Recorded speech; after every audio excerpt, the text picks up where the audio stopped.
What's up, guys? It's me, Jay, to review Game of Thrones Season 4, Episode 5, First of His Name. Now, obviously, First of His Name is talking about Tommen, Prince Tommen, also known as King Tommen, First of His Name, ruler of the King of the North. You know what I'm talking about. So, from the first scene, I'm like, damn, it's like Joffrey didn't even exist anymore. Well, he doesn't, but it's like, they just kind of... You know, this is Joffrey. He died, and they just paved over that road real quick and just threw Tommen on that throne, put a crown on his head, threw Marjorie Tyrell at him, and was like, ugh. I mean, I get it.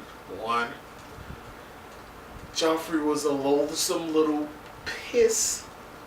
He was like a little shit machine that caused shit for everybody. Shit. One more time, I just felt like saying it again. You see this little moment between Tommen and Marjorie, and it's like a flirtatious thing, and then Cersei steps in the way like, yo, bitch, this is mine. I got this. So I thought immediately, I'm like, oh, well, the war is on for his mind and his control of him. Between these two women, he's gonna have from here and from here. But this one has boobs that he wants to touch, and this one has boobs that he used to drink from. So that's weird. So you got to go. Then there's this very weird, odd, kind of strange conversation between Cersei and Marjorie, and they're talking about Joffrey, and Marjorie's like, oh yeah, he was my husband, and Cersei's like, cut this shit. He was a piece of garbage. Yes, he was my son, but I know for a fact he was a piece of garbage that was just festering with boils, and can I recall the shit from earlier? He's just like, he shocked me. Like, I was shocked at his ruthlessness and his horridity. Is that a word? I'm making it up. He's that bad. She admitted it. She was like, look, he's a fucking monster. I know this, but he's my firstborn. And you love nothing like you love your firstborn. Which, I mean, I guess I don't have any kids, so I don't know. But, I mean, at some point you gotta say, look, we need to put this motherfucker away. He's a monster. And it was an interesting scene. They had this weird, like, it was like they were cordial, but, like, there was a mutual respect and disrespect and hatred, and it was all tied into one. You know what I mean? Marjorie was playing the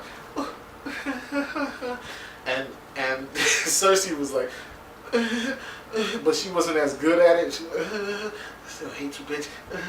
Next is the scene with Khaleesi, Daenerys Targaryen. Turns out that Yunkai and Astapor has basically disintegrated back into madness and slavery and just all around madness.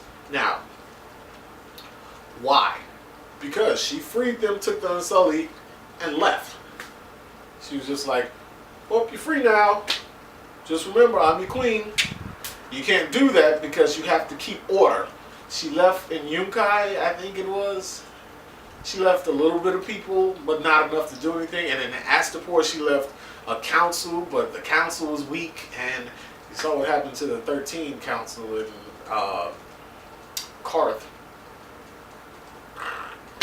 Basically was what happened. She's learning that, look, being a queen is more than just saying, I'm the queen, put me on the throne. It's more than that, you know what I mean? You have to keep regions under control, and you have to balance and shift things to make sure that your rule is an actual thing and not just some, you know, feat of self-serving craziness. It's just what it is. So she's like, you know what? I could go to Westeros now. I got the boats. I can do this. I can go take them, but I'm not going to. I'm going to learn how to be a queen here, and I'm going to take back what was taken from me, which coincidentally I took from some other people. But I'm going to take it all back, and I'm going to rule it like a queen does. So I assume this is going to be where her training montage is. You know, the little video with the guy on the bike, the fat black guy on the bike, and then the little dude in the purple sweatsuit and he's chasing him. and then they put nigga stole my bike. It's that kind of situation because she's gonna be learning how to be a queen. She's training. Peter Bellish. For the last like 3 reviews, if you go back and watch them, I've been saying I've underestimated this dude. He is evil. Not even evil. He's planned this out for a long time, and he's working his way up to something. He burned everything to the ground as long as he can be the king of the ashes. I see that now. I'm starting to see it. Now this week, he's schooling Sansa in subterfuge, basically. And I feel like he's, testing to see how cutthroat and cold she could be. And he's assessing her abilities. He wants to fuck her. Let's keep that on the table. He really wants to fuck her. And he's going, I don't know if he's going to, but I feel like he's going to get, he might, who knows. He gets to the Vale and goes inside, and that little weird kid is like, Uncle Peter, and I love you, and Last time I saw him, he was sucking on his mom's breast. He's like 12, okay? He's sucking from his mom's teat, and he's like, throw the midget out of the hole. So I'm like, this kid's deranged. He's fucking crazy. That's what it is. No, he goes, he sees Peter. He's like, Uncle Peter, I love you, blah, blah, blah, blah, blah. Lysa's like, oh God, I'll have what she's having. I'll have what she's having. And she's just like freaking the fuck out. And she's been in love with Peter for so long. And it's like, whoa, really? Then like she says all these things that I'm like, oh my God, this fucking guy. Like I thought he was like playing the long con, but he's like playing the long con. He killed Jon Aaron using her to poison him, right? Jon Aaron's dead because of him. The note was sent to Winterfell by Lady Aaron because he told her to, which means that Catelyn read it, showed it to Ned. Ned went to the capital to do all this stuff and try to figure out what's going on and why Jon Aaron was killed. His death was because he found out. Like, this was all planned out. Peter Baelish planned all this out. He put all this in motion. He's like fast approaching like critical mass. This guy is really dangerous. Next week is like I'm gonna find out he's the one who paid the guy to try to kill Bran. You know what I mean? Or next week we're gonna find out he's the one who gave the dragon eggs to Illyrio, and he gave them to Daenerys. You know what I mean? Next week we're gonna find out like he's a fucking Targaryen or something. Like he's like planned all this stuff. You know how you play chess with somebody and you feel make your first move and then you just automatically feel like this dude is playing this. It's already over. It's that kind of deal. I'm talking about this too long. I need to stop. Though the sex, like we didn't see it, but it was like you could hear it. Like Sansa was in her bed and she just said, and I'm like, oh my God. That's hot. So next scene might be one of the greatest scenes I've seen so far in this show. Only because a long time ago I said I want to see some Lannister pain. I want to see some Lannisters get ganked. I want to see some hurt on the Lannister side. And like it's slowly happening. Joffrey got that happened. It was great. You know what I mean? Pretty boy got his hand chopped off. You know what I mean? It's slowly coming into place. So, Tywin is having a conversation with Cersei, and they're talking about, I know you don't want this, but we got to do this to keep the family, and it's about the family, and blah, blah, blah, blah, blah. And then they have this conversation about the amount of gold that came out of the Westerlands, and he's like, look, shit, nothing ain't come out. So I'm like, oh, shit, y'all broke. Y'all ain't got no money. Like nothing. Y'all niggas broke. Fantastic. Y'all talking all this shit. Lannister pays his debts. Y'all ain't got no money. Like it felt great inside. Like I felt like a bubbling up of emotion because I was like, all this big talk, all this coming out of you, and your ass broke. The Iron Bank don't get in that ass because you ain't got no money. Right? So I was sitting there like, you niggas broke. It felt so good to watch. Before that, like Robert said, like I hated your husband because he'd always pat me on the back. And I could see it. I could see Robert like, your whole shit. Give me another drink. Like I could see that. And it was a funny ass sight. I wish that was like a scene in episode 1 of season 1. I wish that was a scene, and it wasn't. Next scene, you got Arya. She's laying there and she's trying to say all the names of the people she's gonna kill. And what you guys like, dude, shut the hell up. I'm trying to sleep. You calling out all the fucking people in Westeros. Okay? You just calling out everybody. You said Tony Stark. I know I heard you say Tony Stark. He ain't even in this show. And she's like, look, I got one more name to say. Just give me a fucking break, all right? And then she said, the Hound. And then she rolled over like, she's like, yeah, I'm gonna kill you too. I don't like you neither. Which I'm like, you tough. Like you don't give a shit. And I appreciate that. I like the fact that Arya don't care. She like, I don't like you neither. I'm gonna kill you too. Now, will she be able to do it? I don't know. But she talking like she don't do it. And I like that kind of talk. We'll go back to the veil real quick. Lightsaber Aaron. I don't know what Peter Baelish is carrying up under that cloak. But I've seen this before. Lightsaber Aaron is the kind of chick that'll be like in your phone.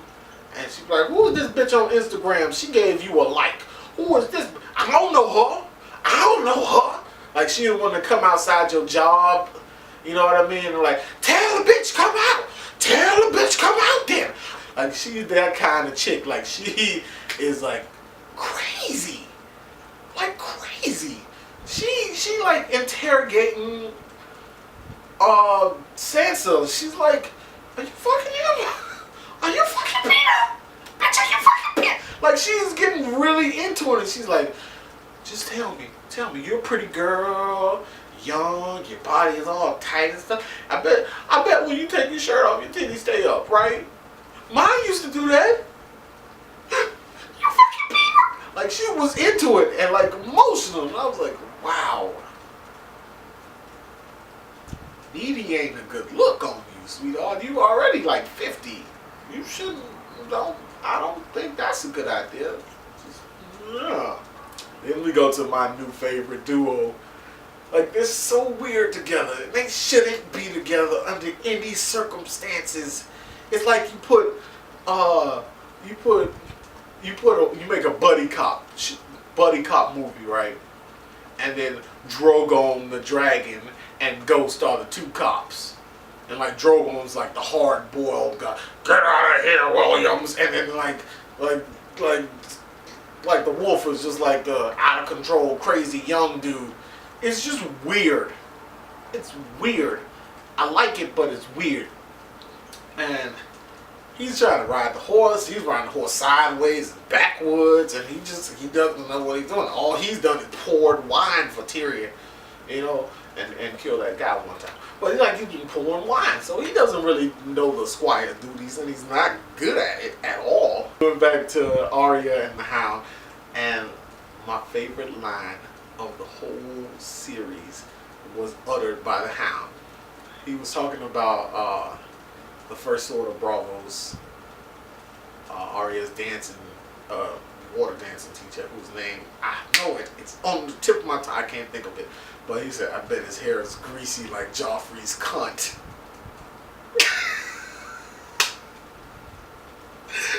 Joffrey's cunt. It's funny because they don't know he's dead yet. Cunt Cersei, and she's going to see Prince Oberyn. She goes to meet Prince Oberyn, and she's like, "Can we have a talk? Can we go for a walk?" And I get this feeling because this is the second person on the judge panel over Tyrion's trial. So it's like, you're trying to play your part. Like, she mentioned something to her father, and he was like, "I can't talk to you about it. I know you're, plotting against him. I can't talk to you about it." So she meets up with him, and I'm like, well, she's planning some shit. She's trying to do whatever she can to ensure that Tyrion dies.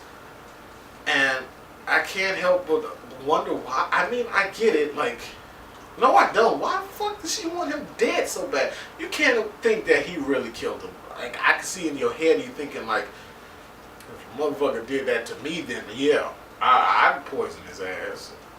So maybe it's coming from that kind of place. I don't know.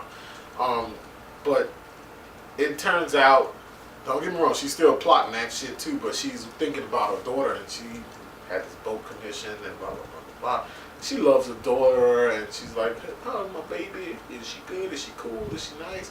And there's this interesting line where he says, we don't hurt little girls in Dorne. And she's like, "They hurt little girls everywhere." But she doesn't care unless it's hers. Okay, so because my power's running out. Pod's goofy, but he tells this story about how he killed the King's Guard to save Tyrion, and Brienne kind of starts to let him in, and I like that moment because you can see that they're cementing their weird relationship, and it's going to be a good one, and I think good things and funny things are going to come of it. So there's the big fight in the wild, and everything comes together. It's so great. You have Bran trapped in the warehouse, and then you have Jon coming to save everybody, and it turns out that it's so weird seeing what Jojen's hand was on fire. But I want to know what the hell that was. Was it in his head, or did it actually happen? What was that? You know what I mean? But Bolton's dude, I'm jumping around. I'm trying to get this really quickly. Bolton's dude comes in and he sees Jon. He tells Jon, "Look, stay away from this area because there's some dogs. We don't really want to go there." But it's actually Bran. He takes Bran and kidnaps him, right? And Bran, like, he does the war thing and he goes into Hodor's body. He breaks free of the chains and he chases this dude down, grabs him by the neck, holds him up, breaks the neck. Ugh. And I think to myself, ooh, all right, Bran, all right now, this is what I'm talking about. Start hurting people. It's about time Stark did something right. So he does that, and it's just an awesome moment because, like, it's all coming together, and I'm like, you take it, yes, goddamn, yes. I'm happy for him. You know what I mean? And then the whole fight goes down. Bran decides not to let Jon see him because if he does, he's not going to be able to do his mission beyond the wall. Everything's going to go to shit. Carl fights Jon. It's a great scene. He's teaching him, like, look, you got to play dirty or you fucking die. Which Jon had to do in the end to beat him. And he did. They freed everybody. And then Ghost and Rast. Now Rast has got away, and he's running through the woods, and then you just in the corner eye you can see the cage where Ghost was, and then it's like open, and I was like, oh shit, this is gonna be great. Ghost just gone. It's over, done. So basically, everyone's free. The women decide, let's burn this fucking place down. We'll make our own way in the world. Screw you guys. I'm going you. And that happens. So, all in all, this was a really interesting episode. It wasn't as good as last week's, but it wasn't terrible. And it wasn't bad at any shape. It was a really good episode, and it got a lot of my mind juices flowing because Peter Baelish is whatever. Thank you guys for watching. This has been me talking about Game of Thrones because I like it. I'll see you guys next week. Please rate, comment, subscribe. Say some stuff in below. Let me know what you think about what happened tonight. I really want to know. I will leave comments back to you talking to you. So that's about it for me. Thank you guys. Deuces. Damn it, it's taking too long to hang up.